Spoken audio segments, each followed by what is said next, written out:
1919년 거리로 쏟아져 나와 만세를 부르는 사람들. 그들은 다름 아닌 어린 학생들이었습니다. 일본에게 나라를 뺏기고 희망을 뺏겼던 어린 학생들. 그 가운데 최극렬 선생님도 계셨습니다. 자유와 평화를 외치던 최극렬 선생님은 3.1 운동 이후 퇴학을 당하고 잡지사에서 일을 하셨습니다. 힘든 시기였지만 교육에 대한 열정은 더욱 뜨거워졌습니다. 그 열정은 곧 학교 설립으로 이어져 1921년 4월 군자초등학교가 문을 열었습니다. 공부에 목이 말랐던 학생들에게 단비 같은 소식이었습니다. 하지만 선생님의 현실은 여전히 힘들었습니다. 생계를 위해 낮에는 일을 하고 밤에는 야간 학원에서 수업을 하신 겁니다.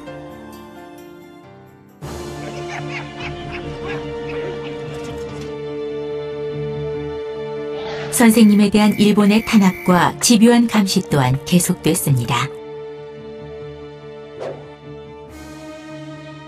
이런 상황에서도 선생님께서는 안양 일동학원과 논국학원을 세우며 교육에 대한 열정을 꾸준히 이어가셨습니다.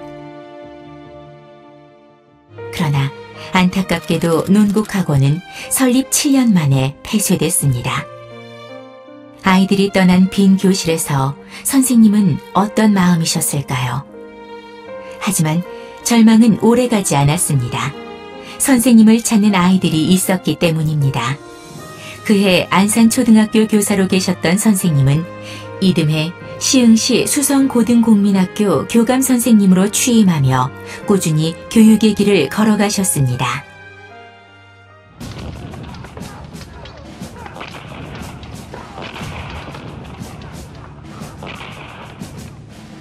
(1950년) 한국전쟁이 온 나라를 휩쓸었습니다. 전쟁 때문에 모든 것이 피폐해진 대한민국. 누구도 교육에 관심을 두지 못했습니다. 하지만 선생님은 달랐습니다. 군자고등국민학교를 개설하고 2년 뒤 1950년 4개의 교실에 터가 잡힌 군자중학교를 설립한 것입니다. 교육에 대한 열정으로 세워진 따뜻하고 꿈이 가득한 공간. 최극렬 선생님이 세우신 학교는 아이들에게 그런 곳이었습니다. 가난 때문에 교육의 기회를 가질 수 없었던 시절, 최극렬 선생님 덕분에 1953년 군자중학교에서 1회 졸업생이 나왔습니다. 선생님과 아이들 꿈의 공간은 넓어져만 갔습니다. 하지만 이듬해 선생님은 선생님의 모든 열정이 담긴 학교를 떠날 수밖에 없었습니다. 군자중학교가 정식 학교로 인정받기 위해선 인가 신청을 내야 했고, 선생님에겐 공립학교와 사립학교라는 두 갈래의 길이 펼쳐졌습니다.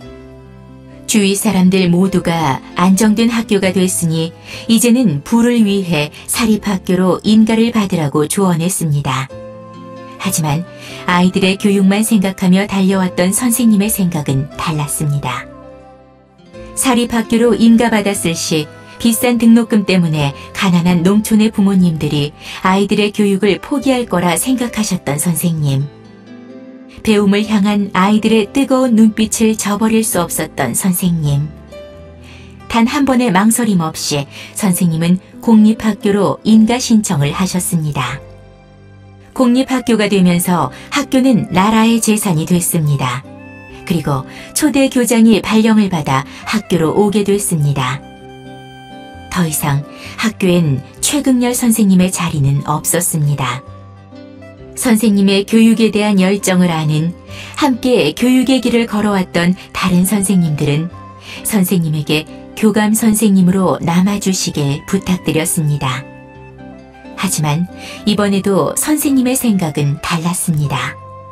자신이 학교에 남아있게 되면 초대 교장도 다른 선생님들도 자신을 신경 쓰게 되고, 그렇게 되면 자연스럽게 아이들에 대한 관심은 적어질 거라 생각하셨습니다.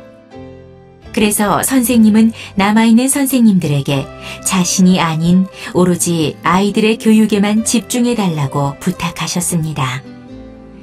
그렇게 선생님은 자신이 설립한 학교를 떠나셨습니다.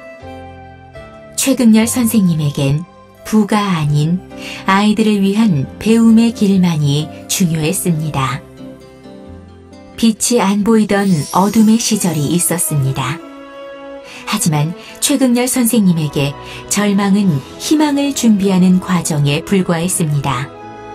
황량했던 시흥지방에 교육의 길을 열었던 선생님, 따사하게 아이들을 감싸 안으셨던 선생님, 최극렬 선생님은 우리 마음속에 영원한 첫 스승이자 자상한 아버지 모습으로 살아계실 겁니다.